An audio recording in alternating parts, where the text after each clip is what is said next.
कितना है बोलो? -4/2 हाँ, x in second quadrant. x lies in second quadrant. बस आप ध्यान से देखो, आपको फाइंड क्या क्या करना है बच्चों, देखो sin x cos x नहीं, sin x/2, cos x/2 और tan x/2. So the question is saying आपको tan x दिया हुआ है और आप इससे x/2 वाले एंगल्स निकालेंगे. कितने बच्चों को याद है वो 10th क्लास वाली आइडेंटिटीज तीनों? एक बार पॉज करो, जरा सुन ले. प्रॉब्लम तो नहीं होगी? तो tan x से हम sec x पे पहुंच जाए. देखो, अगर 1 प्लस tan स्क्वायर x करेंगे तो क्या आ जाएगा? 1 प्लस -4.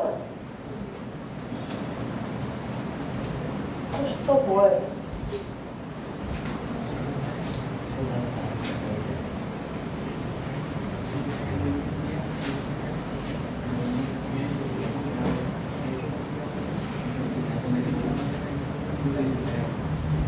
(16/9) और 9 इधर आ जाएगा एलसीएम. 9 + 16 हो जाएगा 25/9. स्क्वायर से जाके रूट बन जाएगा. तलहा तुम पिट जाओगे मुझसे. अब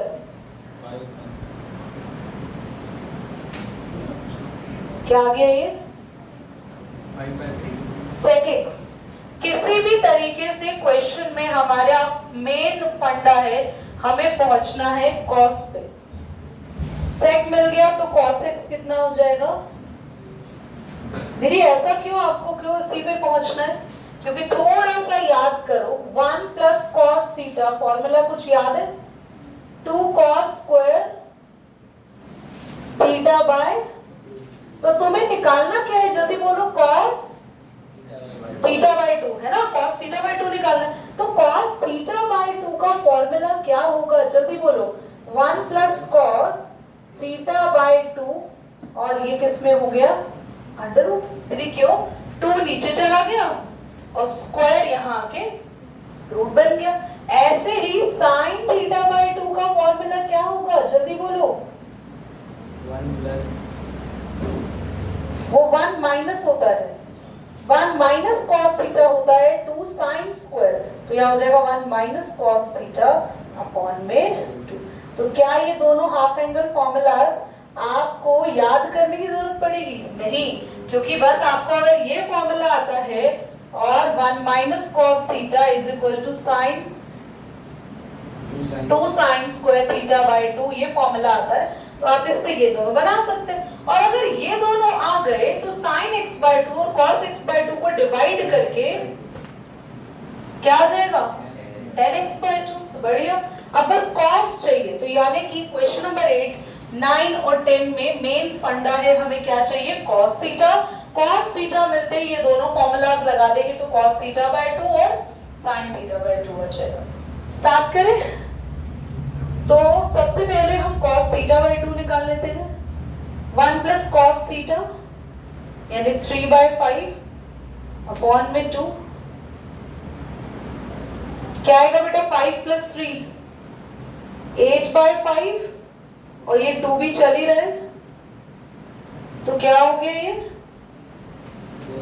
4/5. तो 4 तो रूट से बाहर आ जाएगा 2 अंडर रूट 5. कितना आ गया ये? cos theta by 2. ये कौन से क्वाड्रेंट में आएगा cos थीटा बाय 2? नहीं, सेकंड क्वाड्रेंट में. तो हमारा x है पूरा एंगल बड़े वाला. x/2 x लिख दे इसको. x/2 किस में आएगा ये तो पता ही नहीं है अभी, तो उसको हम कैलकुलेट करेंगे लास्ट में. ठीक है. ये दीदी अजीब सा लग रहा है, ध्यान से सुनो. आपको क्वेश्चन में शुरुआत में एंगल x की बात करिए कि भैया x आ रहा है इस क्वाड्रेंट में. अब x मान लो 90 डिग्री है, तो x का हाफ कितना डिग्री हुआ? तो सेम ही होएंगे दोनों एंगल्स. नहीं, तो उसके लिए क्वाड्रेंट अलग होगा. तो उसको कैसे ढूंढेंगे मैं लास्ट में बताऊंगी. cos x/2 आ गया. अगला क्या निकालना है, जल्दी बोलो. तो हमारे पास फॉर्मूला क्या होगा? 1 माइनस cos थीटा अपॉन में 2 is equal to sin x/2. LCM लेंगे. 5 माइनस 3 कितना आया? 2/5. और ये तो चल ही रहा है 2 साथ में, 1/√5 क्या आ गया ये sin x/2 एनी डाउट? अब tan x/2 और निकाल लेते हैं। 10 x/2 आएगा 1/√5 यानी sin x/2 अपॉन में cos x/2 √5 से √5 1/2। अब एंगल कैसे फाइंड आउट करें ये बहुत ध्यान से समझना। देखो x कौन से क्वाड्रेंट में आ रहा है? फर्स्ट क्वाड्रेंट होता है 0 से π/2 से π से 3π/2 से, तो π/2 से π होता है हमारा कौन सा? तो हम लिख सकते हैं ऐसे π/2 से लेके π/2 से बड़ा और π से छोटा, यही होता है हमारा सेकंड क्वाड्रेंट। यानी इन दोनों के बीच में कौन लाई कर रहा है? जल्दी बोल दो, x। अब हमें x एंगल की बात करनी है या x/2? तो अगर x/2 करना है तो पूरे के पूरे कॉन्सेप्ट को किससे डिवाइड कर दो? 2 से, तो ये हो जाएगा π/4। दोबारा समझो, तुम्हें ये देखना है तुम्हारे किस एंगल की बात की है क्वेश्चन ने? x। जो क्वाड्रेंट लिखे वो यहां से यहां लिख दो। और आपको अगर x/4 निकालना है, x/2 निकालना है, x/3 निकालना है तो उसको देख के आप पूरे को डिवाइड कर दो। अब π/4 कितना होता है जल्दी से बता दो यार, बोलो।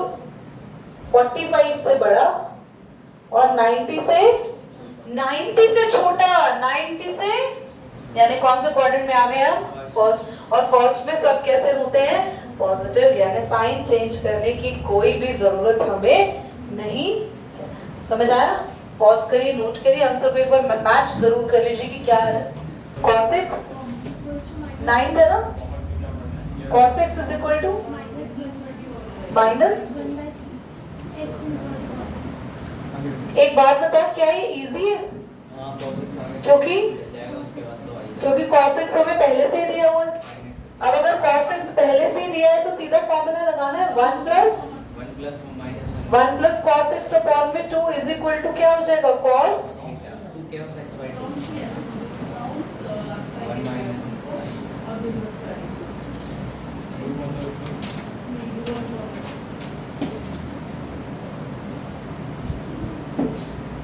बस आप cos को पुट करें, दोनों वैल्यूज कैलकुलेट करें, दोनों को डिवाइड करके आप कैलकुलेट करें tan x/2 और मुझे ये भी बताएं कि x/2 किस क्वाड्रेंट में होगा। You do it. 1 plus minus 1/3 upon में 2, so this should be 3 minus 1 2/3 upon में 2, then 2 से 2 cancel, it is under root 1/3 and it should be 1/3. Very good. And this would be 1 minus का 1/3 whole upon 2 minus plus 4/3 2/3 under root 2/3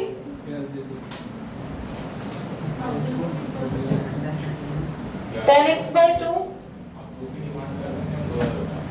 sin x/2 cos x/2। बेटा sin x/2 कितना है? √2/, ये cancel हो गया, आपके पास सिर्फ और सिर्फ आ गया। चेक करें, साइन को चेक करो किसी ने? x कौन से क्वाड्रेंट में? हाँ, ये हो गया, ये समझ आ गया। अभी नोट मत करो, इधर देखो। x lies in third quadrant. Third quadrant में कहां से कहां तक होता है बच्चों? पाई से, वेरी गुड। तो पाई से बड़ा और 3π/2 से छोटा। आप x/2 को देख रहे हो तो 2 से क्या करना पड़ेगा? डिवाइड। मुझे बताना 90 से बड़ा, 90 से बड़ा, ये देखने की जरूरत ही नहीं होती। 90 से बड़ा, दैट मींस हम कौन से क्वाड्रेंट में आ गए बच्चों? और सेकेंड क्वाड्रेंट में हमारे पास सिर्फ और सिर्फ पॉजिटिव रहेगा साइन, बाकी चीजों को हमें क्या करना होगा? नेगेटिव। तो आप फाइनल वैल्यूज लिखेंगे। So x/2 lies in second quadrant तो आप लिख लो बच्चों, sine x by 2 √2 by √3 cos x by 2 minus 1 by √3 and 10x by 2 minus का root 2. Give it a pause और नेक्स्ट क्वेश्चन खुद करो। बच्चे एक क्वेश्चन दिया था, वो भी नहीं हुआ आप लोगों से।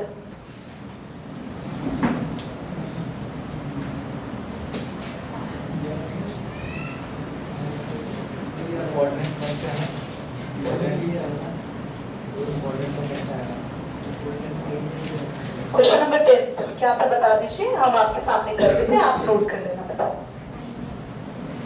Sign 1/4 x lies in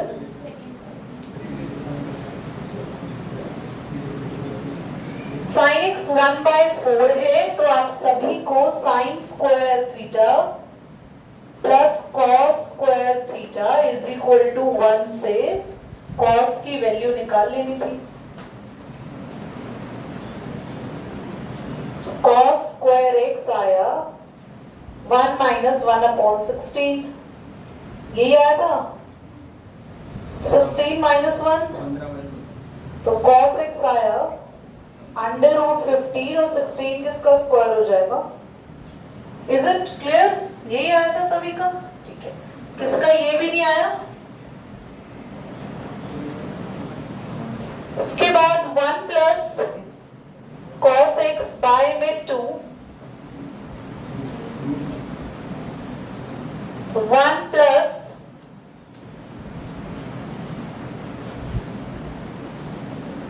root में कर दे,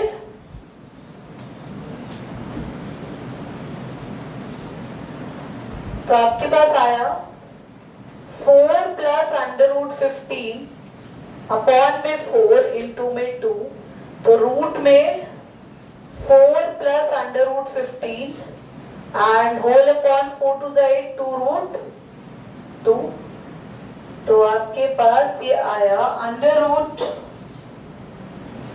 पीछे आंसर देखो क्या आ रहा है इसका, cos x by 2 का उन्होंने कहाँ छोड़ा हुआ है।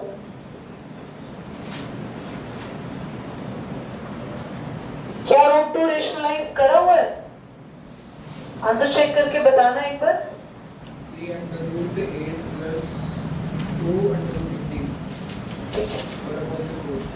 √8 प्लस 2 √15 अपॉन में 4, ठीक है। तो भाई यहाँ पे इसको रेशनलाइज करना पड़ेगा, तो आपके पास 1/2 4 प्लस √15 मल्टीप्लाई होगा √2 अपॉन में √2 इंटू √2, तो बच्चों ये √2 इंटू √2 2 हो गया, 2 इंटू 2 4। अब ये दोनों एक ही रूट में हो जाएंगे, मल्टीप्लाई होगा तो 2 4 are 8, यही आ रहा है आंसर, बोलो। So can you do it at your own? कहाँ पे गलती आप लोग कर रहे हैं जो नहीं हो रहा, बताओ। इतना इजी था। हाँ, और 1 माइनस साइन एक्स, 1 माइनस, मैं हमेशा साइन एक्स लिख देती हूँ, इसको cos x upon 2 under root में साइन x बाय 2। क्या वो स्माइल तुम्हारा कहाँ गलत हो रहा था भाई?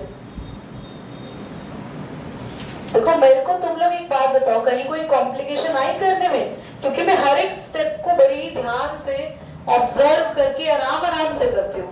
तुम लोग ये जो जल्दीबाजी में कचरा करते हो ना मैथ्स का, इसीलिए सब कुछ खराब होता है।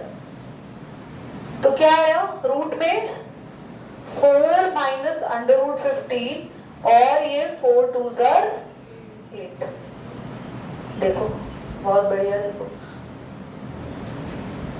अब आप चाहें तो ये 4 बाहर ले सकते हैं और √4 माइनस √15, और बिल्कुल वैसे ही जैसे अभी हम लोगों ने रेशनलाइज किया, we do it again. √2 2 2s are 4 और ये रूट वाला 2 मल्टीप्लाई हो जाएगा, तो 2 4s are 8, 2 √15 अपॉन में 4। और बच्चों tan x by 2 क्या आएगा? tan x by 2 भी फाइनल रेशनलाइज कर रखा है क्या? हाँ, बहुत बड़ा जाएगा फिर वो। चलो देखते हैं, let's try.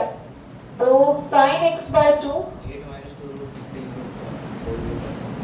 cos x by 2 under root 8 minus 2 root 15 whole upon 4 under root 8 plus 2 root 15 whole upon 4 से 4 कैंसिल,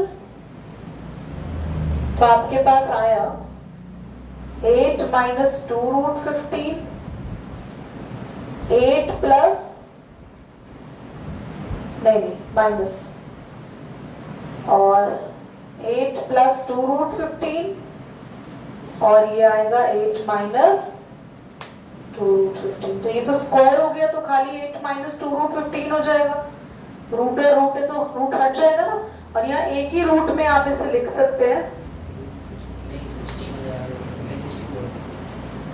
8 का स्क्वायर माइनस 2 का square 4 and under root 15 is the 15 and 15 4s are 4 आ जाएगा, that will be 2 और आप common ले लोगे 4 आएगा ना, तो रूट से बाहर आके 2 बन गया। आप जब 2 कॉमन ले लोगे बाहर तो it will be 4 minus root 15। क्या यही आ रहा है आंसर? हाँ प्लस आ रहा है, हमारा माइनस क्यों आ रहा है? फिर चेक करने दो। हमने sin x by 2 की वैल्यू ऊपर रखी है। हाँ दीदी वो क्वाड्रेंट को कर लो, दी क्वाड्रेंट तो कर लो पहले। मैंने अच्छा हाँ क्वाड्रेंट के साइन देख लेता है। अदरवाइज एक मिनट रुको, यहाँ पे तो मुझे लग रहा है कोई सच मेजर चेंज नहीं होना चाहिए। चलिए देखते हैं। सबसे पहले हमारा x लाई कर रहे हैं, यहाँ लिखते हैं सेकंड क्वाड्रेंट क्या होता है? पाई बाय 2 से बड़ा और पाई से छोटा। और अगर हम x बाय 2 की बात करें तो आएगा पाई बाय 2 से छोटा, पाई बाय 2 से छोटा यानी फर्स्ट में तो सेम ही आ रहे हैं, साइन चेंज नहीं हो रहे हैं। कहीं हमने कोई गलती करी? Let me check. कहाँ पे? इधर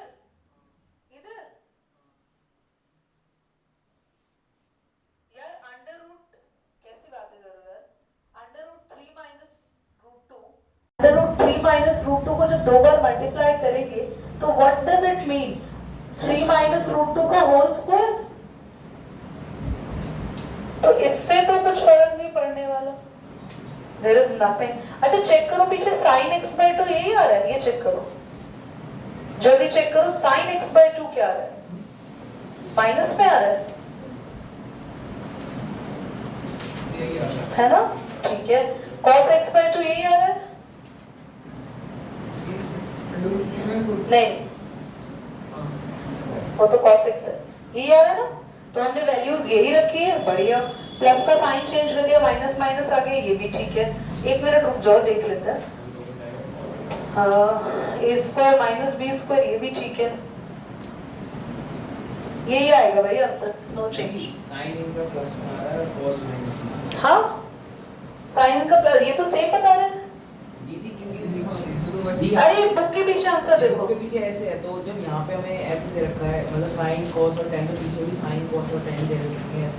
अच्छा नहीं सोचा। हाँ नहीं तुम सही सोच रहे हो। तो हमारा साइन प्लस में, अच्छा इनकी बुक में साइन प्लस आ रहा है, तो दैट मींस कहीं ऐसा तो नहीं है कि पीछे साइन इनके चेंज हो रखे हो, इसी वजह से पीछे इसका आंसर गलत हो। एक बार दोबारा चेक कर लो बच्चों, हमारा फॉर्मूला यही था ना, cos स्क्वायर का 100% प्लस ही है, तो 1 प्लस, जब 1 प्लस है तो बीच में प्लस ही रहेगा, और अगर यहाँ प्लस है तो किसी भी एंगल में ना हमारा ठीक है, बिल्कुल कर दो, यही नोट करो, पॉज करो। कितने